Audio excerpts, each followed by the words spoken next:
अध्यक्ष महोदया जी, आज 8 अगस्त है। अगस्त क्रांति का बिगुल 8 अगस्त को बजा था और महात्मा गांधी ने भारत छोड़ो इस मंत्र के साथ देश को आज़ादी के पूरे आंदोलन में एक बहुत बड़ी तीव्रता के साथ आंदोलित किया था और 9 अगस्त को आज़ादी के दीवानों पर बहुत सारे जुल्म ढाए गए थे। आज 8 अगस्त 75 साल हो रहे हैं। उन सभी आज़ादी के दीवानों को स्मरण करते हुए आज 8 अगस्त को टैक्स टेररिज्म से मुक्ति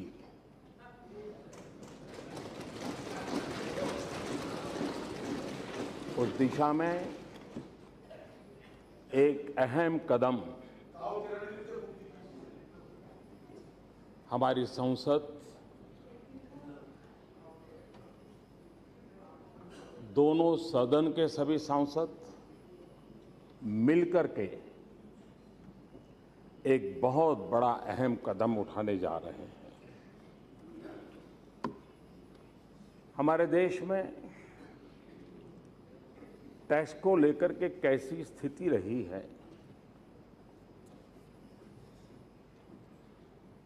शायद कुछ लोगों को मालूम होगा। टैक्स को लेकर के सुप्रीम कोर्ट में एक मसला आया था और विषय ये आया था कि नारियल को फल माना जाए कि सब्जी माना जाए। नारियल पर फल के आधार पर टैक्स हो कि सब्जी के आधार पर टैक्स मुक्ति मिले। मसला सुप्रीम कोर्ट तक चला था। तो एक टैक्स की हमारी जो पूरी परंपरा रही है, उसमें कैसे उतार चढ़ाव आए हैं, इसको समझने के लिए ये घटना अपने आप में पर्याप्त है। मैं इस समय एक प्रकार से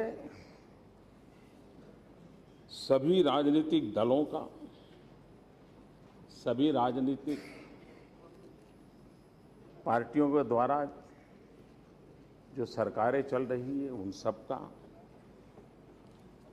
धन्यवाद करने के लिए खड़ा हुआ हूं। एक ऐसा निर्णय हम कर रहे हैं जिसमें राज्यसभा, लोकसभा, 29 राज्य और जिनके कोई न कोई नुमाइंदगी जीत करके आए हैं, ऐसे 90 राजनीतिक दल, उन सब ने एक व्यापक मंथन करके, विचार मंथन करके आज हमें यहां पहुंचाया है और जिसको हम कुछ समय के बाद अंतिम निर्णय के लिए मोहर लगाएंगे। और इसलिए ये बात सही है, जन्म कोई दे, लालन पालन कोई करे।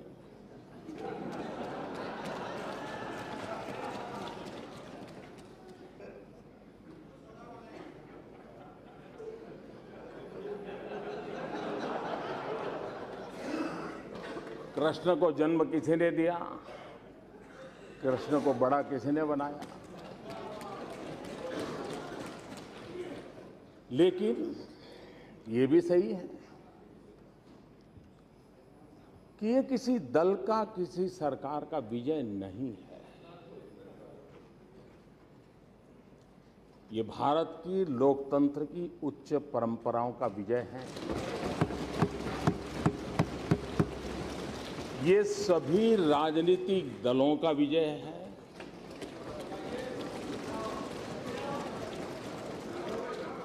ये पहले की और वर्तमान सभी सरकारों के योगदान से है।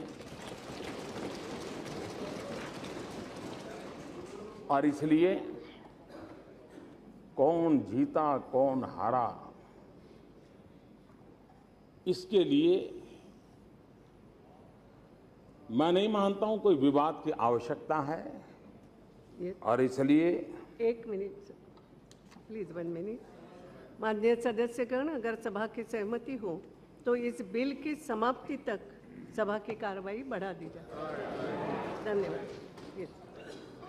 धन्यवाद अध्यक्ष महोदय जी, आपने मुझे, वरना मुझे लग रहा था खड़गे जी मेरे लिए समय रखेंगे कि नहीं रखेंगे।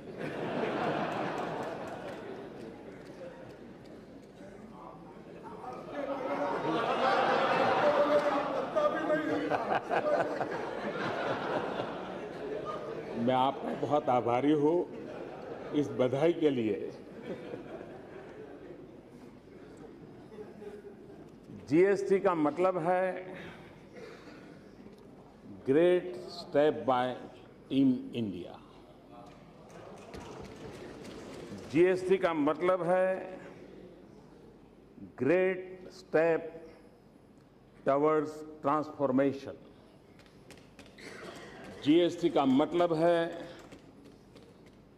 Great steps towards transparency. और इसलिए हम एक नई व्यवस्था से जुड़ रहे हैं।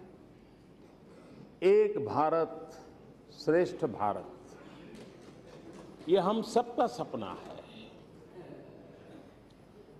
और एक भारत, जब हम रेलवे की तरफ देखते हैं, एक भारत की अनुभूति आती है। जब हमारे डाकखाने देखते हैं, एक भारत की अनुभूति आती है।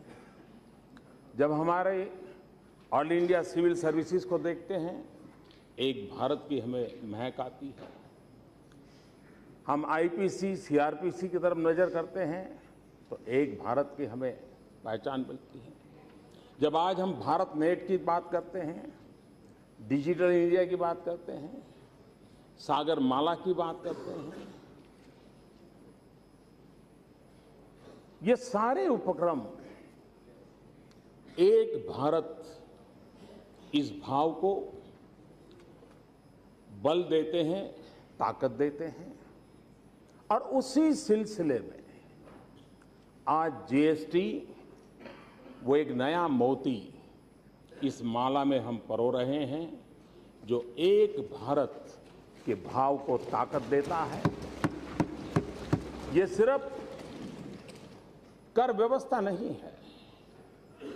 सब राज्य और केंद्र मिलकर के एक ऐसी व्यवस्था विकसित करे जिसमें छोटा सा छोटा राज्य हो या बड़ा सा बड़ा राज्य हो, सबको ये व्यवस्था अपनी लगे। ये एक भारत को ताकत देने वाली बात है। और उस अर्थ में मैं इसका बड़ा महत्व समझता हूं। कभी कभी जीएसटी को लेकर के संशय भी रहे। मैं जब मुख्यमंत्री था, मेरे मन में भी बहुत संशय थे। प्रणब मुखर्जी साहब से मैंने कई बार उस पर विचार विमर्श भी किया था। और आज जीएसटी को एक मुख्यमंत्री के नजर से देखने के कारण, प्रधानमंत्री बनने के बाद उन मुद्दों को एड्रेस करना मेरे लिए सरल रहा। वो अनुभव मुझे काम आया। और उसके कारण उस समय राज्यों की जिन बातों को हम एड्रेस नहीं कर पाते थे, कुछ बातें उजागर नहीं हो पा रही थी, कुछ बातें ओझल हो जाती थी, वे सारी बातें इतने लंबे काल के मंथन के कारण, और उसमें सिर्फ मेरा ही योगदान ऐसा नहीं, सबका योगदान है, बहुतेक कमियों को दूर करने में हम सफल हुए हैं। और यह सामूहिक मंथन का नतीजा है। फिर भी ये सत्य है कि हम परफेक्ट ही हो सकते हैं, कुछ कमी नहीं रह सकती है, आगे चल करके कोई कमी नहीं आएगी, ऐसा गुरूर कम से कम इंसान तो नहीं कर सकता है। और इसलिए इतने सारे ब्रेन इन्होंने कसरत की है, कोशिश की है, अच्छा करने का प्रयास किया है और उस प्रयास का परिणाम भी मिलेगा। और आज देश अनुभव कर रहा है कि एक मंच, एक मत, एक मार्ग, एक मंजिल, ये मंत्र आज जीएसटी के इस सारी प्रोसेस में हम सब ने अनुभव किया है। और इसलिए ये बात सही है कि राज्यसभा में अंक गणित में तो ये बिल संकट में आ सकता था। ये भी सही है कि राज्यों को केंद्र के प्रति अविश्वास का माहौल था, अपने अपने अनुभवों के कारण था। और इसलिए सबसे बड़ी आवश्यकता थी कि राज्यों के में और केंद्र के बीच एक विश्वास पैदा हो। सबसे बड़ी आवश्यकता थी कि ये बात बहुमत के आधार पर निर्णय न हो।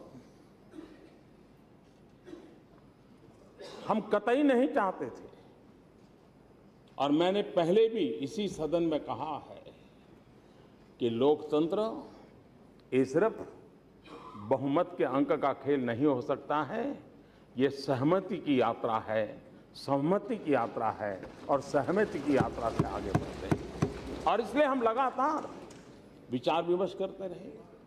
आज हमारे मोइली साहब को एक बात का बहुत बुरा लगा कि इस हाउस को जूनियर हाउस कहा जाता है। जो लोग इस प्रकार के शब्द प्रयोग करते हैं उन लोगों को आपका मैसेज जरूर पहुंचेगा। वो बदलेंगे कि नहीं बदलेंगे तो कहना कठिन है, लेकिन पहुंचेगा। लेकिन जब मैंने विचार विमर्श के लिए आदरणीय सोनिया जी को बुलाया था, आदरणीय मनमोहन सिंह जी को बुलाया था, एक लोकसभा से थे, एक राज्यसभा से थे, मैंने दोनों को बराबरी का महत्व देते हुए जीएसटी को लेकर के विचार विमर्श किया था। और इसलिए हमारी ये कोशिश रही है, सबके सुझावों को स्वीकार करने का प्रयास किया गया है। हम जानते हैं कि एक अभूतपूर्व सहमति का माहौल पैदा हुआ है और इसमें से एक शक्ति पैदा होती है, जो शक्ति राष्ट्र के लिए एक बहुत बड़ी अमानत होती है। हम सब अलग अलग राजनीतिक विचारों से जुड़े हुए हैं, राजनीति हम लोगों के जहन में है और हमारी बातों में कहीं न कहीं वो आ जाना भी बहुत स्वाभाविक है। लेकिन इस पूरे जीएसटी की चर्चा में हमने देखा कि पवित्र स्थान हम में से किसी ने इसको राजनीति का मंच नहीं बनने दिया। ये राष्ट्रीय मंच बना, राष्ट्रीय हितों को सर्वोपरि मानकर। ये भारत के लोकतंत्र के उज्जवल पहलुओं में से एक है। राजनीति से ऊपर राष्ट्र नीति होती है। इस बात को हम सब ने मिलकर के, इसका मतलब ये नहीं कि जो प्रस्ताव हुआ है उसमें किसी की कोई शिकायत नहीं होगी, और जरूरी नहीं कि वहीं शिकायत होगी। यहां भी कुछ लोग बैठे होंगे जिनको लगता हो साहब इसके बजाय ऐसा होता तो अच्छा होता, फुल स्टॉप यहां के बजाय कॉमा यहां होता तो अच्छा होता। ये रहना ही रहना है, यही तो लोकतंत्र की ताकत है। लेकिन उसके बावजूद भी हम सब लोगों ने प्रयास किया है कि इसको हम आगे बढ़ाएं। इस जीएसटी की व्यवस्था के कारण बहुत बड़ी सरलताओं की संभावनाएं हम देख रहे हैं। आज हम जानते हैं हर राज्य में अलग अलग भांति के फॉर्म भरना, ये भरना, इतना बड़ा लंबी प्रोसेस होती है और सरकारी अफसरों का भी उन कागजों को करने में अभी एक यूनिफॉर्मिटी आ जाएगी। इसमें टैक्स सिस्टम के अंदर, उसकी प्रोसेसिंग के अंदर, टैक्स के रेट के अंदर, और इसका एक सीधा परिणाम होने वाला है, एक मैसेज बहुत क्लियर जाने वाला है, consumer is a king. GST की सबसे बड़ी एक विशेषता यह है कि इससे साफ मैसेज जाने वाला है, ultimately consumer is a king, और एक कानून, एक व्यवस्था कंज्यूमर को किंग बनाए, ये मैं समझता हूं अपने आप में एक बहुत बड़ा योगदान। आज इस जीएसटी के बाद मेरा अंदाज है 7 से लेकर के 11 तक अलग अलग जो कर व्यवस्थाएं हैं, जिससे छोटे मोटे सब उद्यमी को, व्यापारी को जुड़ना पड़ता है। इसके कारण 7 से लेकर के 11, 12, 13 तक ऐसी सारी कर प्रथाएं, इसके काम समाप्त हो जाएगी, एक सरलीकरण आ जाएगा और इससे छोटे उद्यमियों को भी लाभ होगा और कंज्यूमर को सबसे ज्यादा लाभ होने वाला है। जीएसटी जो छोटे उत्पादक है उनको सुरक्षा की गारंटी देता है और हमारे देश की इकोनॉमी को ड्राइव करने में ये जो छोटे छोटे उद्यमकार है वो एक बहुत बड़ी ताकत है। हम उनको जितना सुरक्षित करेंगे उतना मैं समझता हूं कि इसके कारण बहुत लाभ होने वाला है।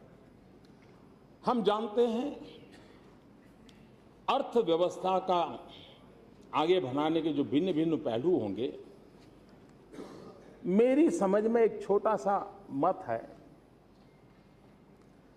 कि अर्थव्यवस्था को सुचारू ढंग से चलाने के लिए, अर्थव्यवस्था को तेज गति से चलाने के लिए 5 बातों की ओर हम अगर ध्यान केंद्रित करते हैं, man, machine, material, money and minute, समय, इनका ऑप्टिमम यूटिलाइजेशन अगर ये करने में हमारी व्यवस्थाएं आगे बढ़ती हैं तो इकोनॉमी को बढ़ने के लिए और कोई नए अवसर तलाशने नहीं पड़ते हैं।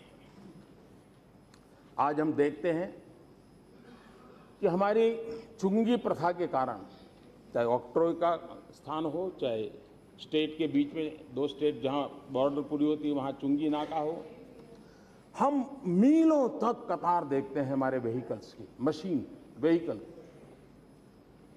और ऐसा अनुमान है कि हमारे देश में ये जो चलते फिरते साधन है वे अपनी कैपेसिटी का सिर्फ 40% ही यूटिलाइज करते हैं, 60% उसको कहीं न कहीं रुकना पड़ता है।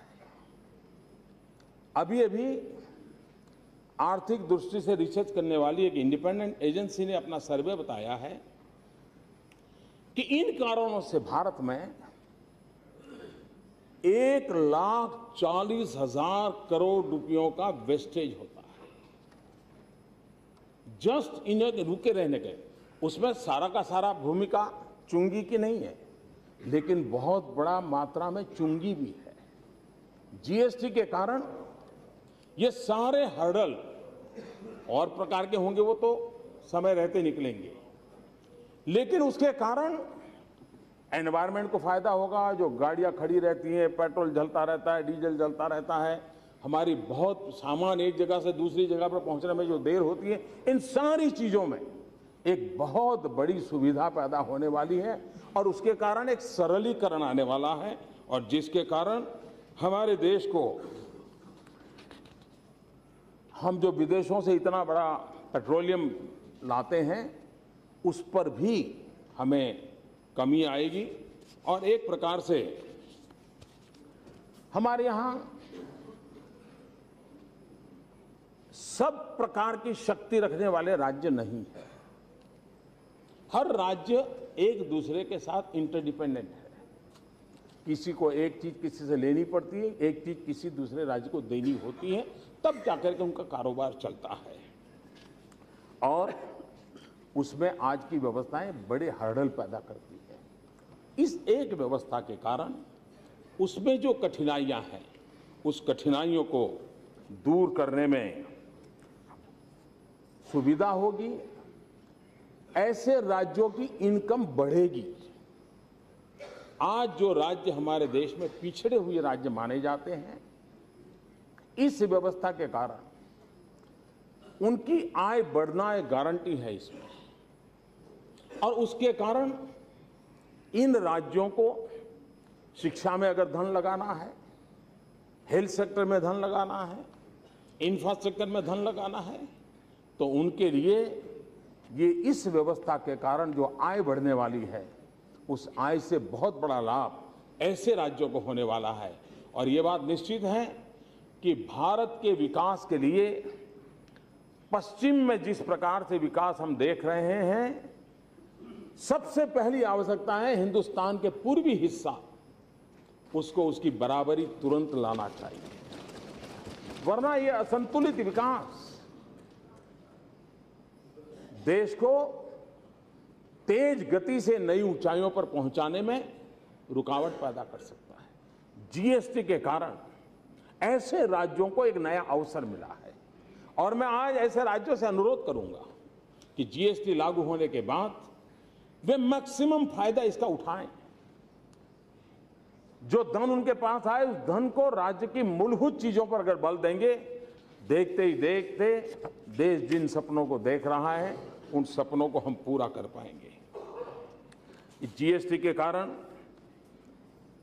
ये बात सही है, मैन्युफैक्चरिंग स्टेट के सामने कुछ तकलीफें हैं, कंज्यूमर स्टेट को ज्यादा फायदा होने वाला है, लेकिन भारत सरकार ने जीएसटी के माध्यम से उनको कॉम्पनसेट करने के लिए जीएसटी में उसका प्रावधान किया गया है, और इसका फायदा जिन राज्यों को ये तकलीफ होने वाली है, उसका भी समाधान इसमें होने वाला है।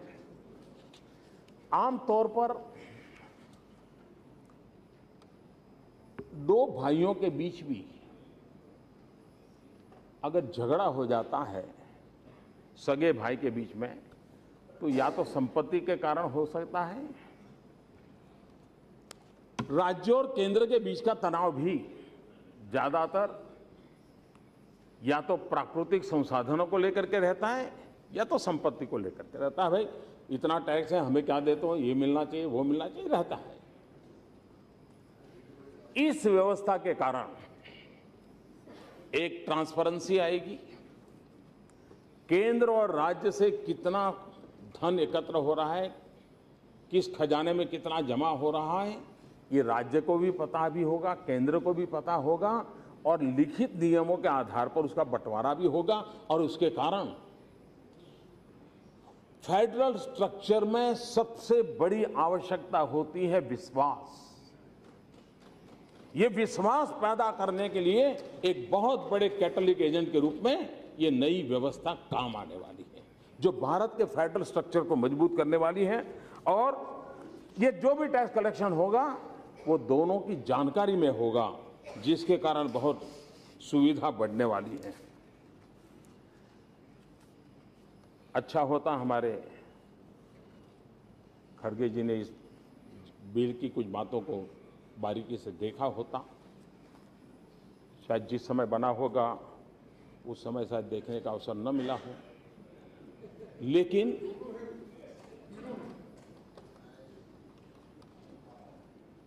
कभी बताऊंगा।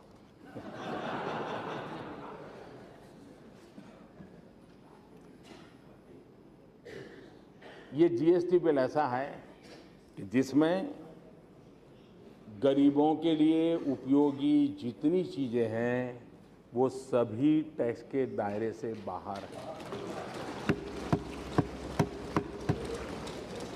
सभी टैक्स के दायरे से बाहर है। कंज्यूमर इन्फ्लेशन निर्धारित करने के आइटम में लगभग 55% फूड और जरूरी दवाएं ये जीएसटी के बाहर है। और इसलिए बोलने के लिए तो कुछ चीज़ अच्छी रहती है, और वो भी आपको भी तो कुछ मीडिया में कल जगह मिलनी चाहिए, और मेरी शुभकामनाएं हैं, लेकिन सच्चाई कुछ और है। इस व्यवस्था के कारण कभी कभार कुछ चीजें कैसे फायदा करती हैं। हम लोगों को मालूम है कि हमारे देश में रेवेन्यू और फिस्कल डेफिसिट ये हमेशा एक रहता था, फिर कर्ज करो, फिर राज्य कर्ज में डूब जाए, ये चलता रहता था। और सभी ने मिलकर के एक एफआरबीएम कानून की ओर गए। फाइनेंशियल डिसिप्लिन के लिए राज्यों ने भी उस बात को स्वीकार किया, केंद्र ने भी दबाव पैदा किया और एक प्रकार से भारत में एफआरबीएम कानून के कारण रेवेन्यू एंड डेफिसिट दोनों के बीच में एक तालमेल का एक संतुलित प्रयास हुआ है और उसके कारण राज्यों की इकोनॉमी में, उसकी इकोनॉमिकल हेल्थ में एक तंदुरुस्त बदलाव आया है, सकारात्मक बदलाव आया है। इस सरकार ने कानूनन एक महत्वपूर्ण फैसला लिया है और कानूनन मैं कह रहा हूं उसका बड़ा महत्व है।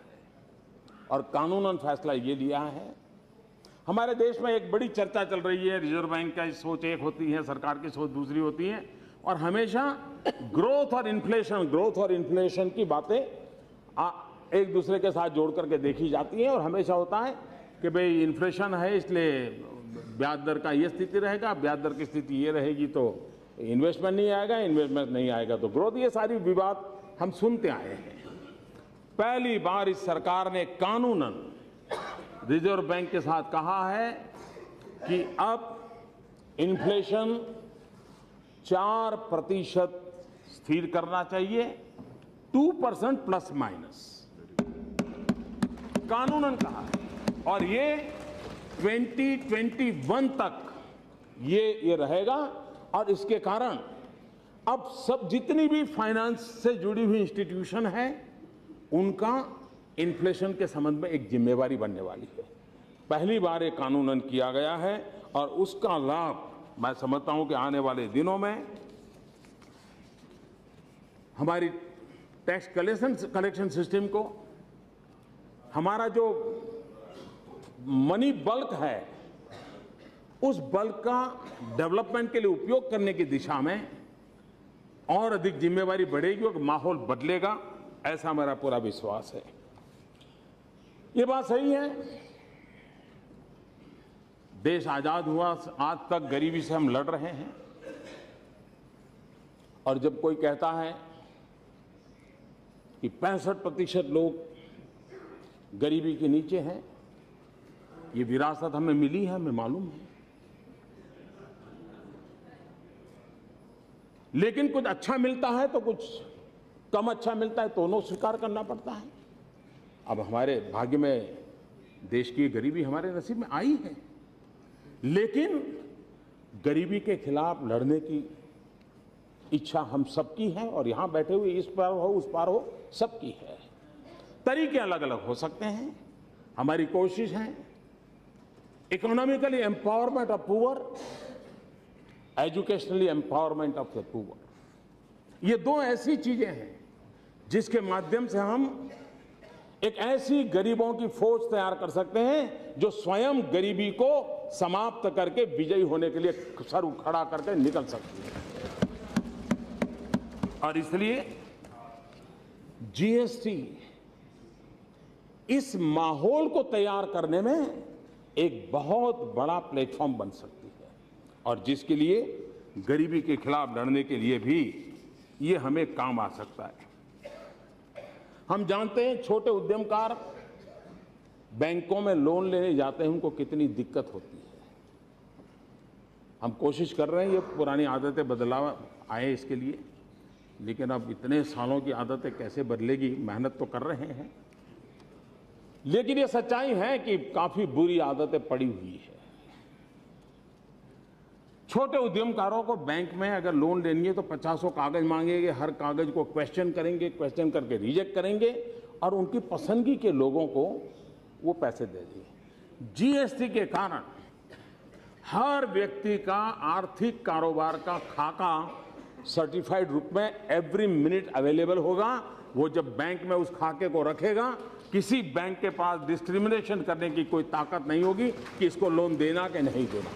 गरीब से गरीब व्यक्ति को भी ये एक ऐसा सबूत सामान्य मानवी के हाथ में आने वाला है जिस सबूत के माध्यम से वो सामान्य कारोबार करने वाला व्यक्ति भी, दूध बेचने वाला हो, चाय बेचने वाला हो, नाई हो, अखबार बेचने वाला हो, छोटा व्यक्ति भी, वो अपनी चीजों को लेकर के इस काम को कर सकता है।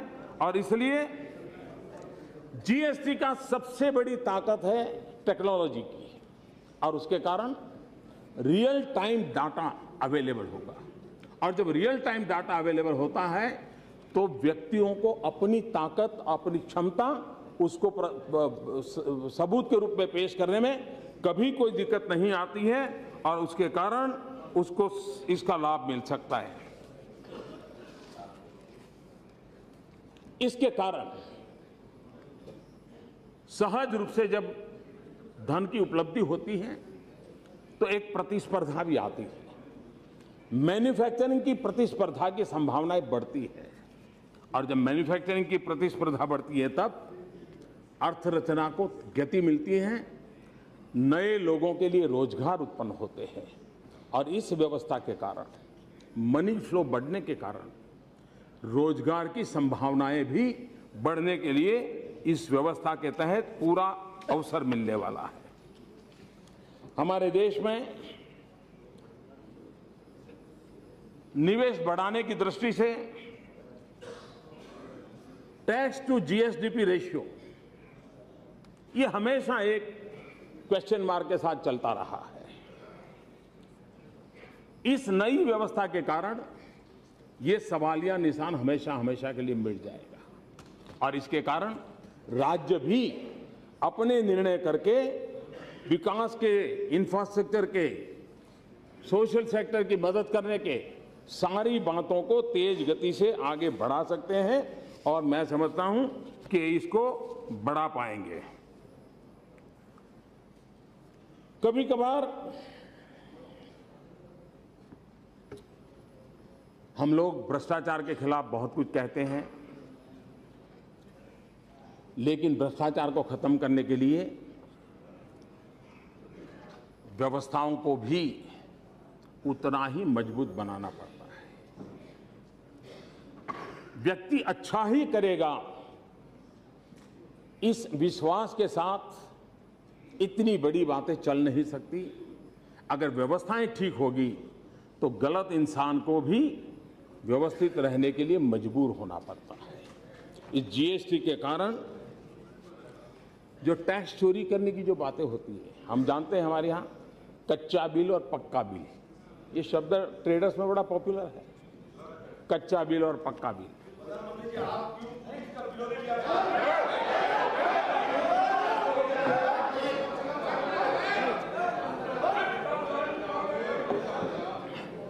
मैं कब से इंतजार कर रहा था कि आप खड़े क्यों नहीं हुए।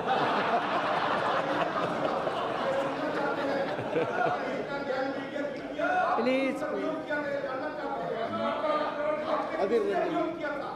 ये एक ऐसी व्यवस्था विकसित हो रही है जिस व्यवस्था के कारण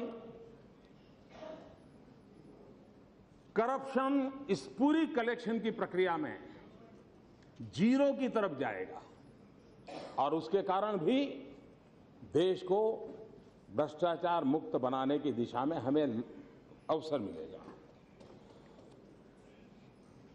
यहां डाटा इंटीग्रेशन होने वाला है, यानी कच्चे माल से लेकर के अंतिम प्रोडक्ट तक हर जगह पर वो कहीं ना कहीं ऑनलाइन रजिस्टर होते जाने वाला है, और इसलिए नेचुरल कोर्स में क्रॉस चेकिंग की व्यवस्था है, और क्रॉस चेकिंग की व्यवस्था होने के कारण कहीं पर भी कोई चोरी तुरंत पकड़ी जाती है, कहीं पे भी गलत हुआ है, गलती हुई है, पकड़ी जाती है, और उसके कारण एक प्रकार की सीमलेस व्यवस्था, ये सीमलेस व्यवस्था हमें लाभ करेगी।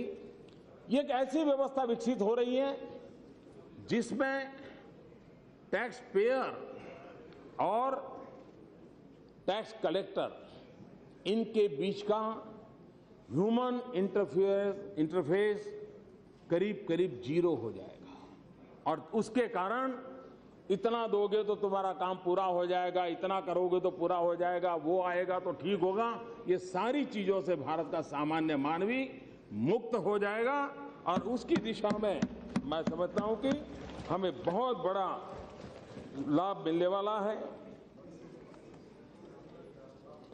जीएसटी के कारण एक प्रकार से टैक्स पेयर का व्यवस्था ही ऐसी बन रही है कि जिसमें उसको ईमानदारी से मुनाफा होता है। जितना वो देगा उसको पता चलेगा मुझे इतना मिलने वाला है, और उसके कारण इस चीजों को हम काले धन को रोकने में भी सफल होंगे। राज्य और केंद्र के टैक्स के आंकड़े एक ही जगह पर उपलब्ध होंगे, और रजिस्ट्रेशन हो, रिटर्न हो, टैक्स पेमेंट की डिजिटल व्यवस्था हो, ये सारी चीजें ऑनलाइन होने के कारण ट्रांसपेरेंसी के लिए एक बहुत बड़ा प्लेटफॉर्म हम इसमें पा सकते हैं और पाएंगे। आगे की दृष्टि से अरुण जी हमारे सामने रखेंगे। हमारे लिए आज तो यहां मतदान करके इस पवित्र कार्य को पूरा करेंगे, लेकिन 16 से अधिक राज्य जितना जल्दी इसको पारित करें ये आवश्यक होगा। उसके बाद भी कई संवैधानिक व्यवस्थाएं हमको पूरी करनी होगी, और भी कई कानून, सेंट्रल जीएसटी है, इंटीग्रेटेड जीएसटी है, स्टेट जीएसटी है, ये सारे हमें कानून पारित करने होंगे। लेकिन इन सारी प्रक्रियाओं के लिए आज एक दरवाजा खुल रहा है, और हम एक शुभ शुरुआत के साथ हम आगे बढ़ रहे हैं, और उसका परिणाम मैं समझता हूं कि आने वाले दिनों में हमें मिलने वाला है। ये भी सही है कि हम लोगों को, क्योंकि नया विषय होता है तो लोगों की शिक्षा भी जरूरी होती है, आईटी प्रिपेयर्डनेस की जरूरत है, लीगल प्रिपेयर्डनेस की आवश्यकता है, टैक्स अथॉरिटी ऑफिशियल्स की प्रिपरेशन की आवश्यकता है, कंज्यूमर की भी प्रिपेयर्डनेस के लिए हमको काम करना पड़ेगा, और तब जाकर के हम इस काम को कर पाएंगे। मेरा कहने का तात्पर्य यह है, दुनिया में लोकतंत्र के जो बड़े माहिर देश माने जाते हैं, लोकतंत्र की दृष्टि से दुनिया को उपदेश देने का जो सामर्थ्य रखते हैं, ऐसे देशों में भी फाइनेंस बिल जैसी महत्वपूर्ण बातें भी कभी कभी करा पाना बड़ा मुश्किल जाता है। ये हिंदुस्तान है, ये भारत का लोकतंत्र है, ये भारत के राजनीतिक दलों की मैच्योरिटी है, ये भारत के राजनीतिक नेताओं का दूरदृष्टि है कि आज हम वैचारिक विरोधों और राजनीतिक पार्श्वभूमि अलग होने के बावजूद भी इस महान कार्य को एक स्वर से कर रहे हैं, साथ मिलकर के कर रहे हैं।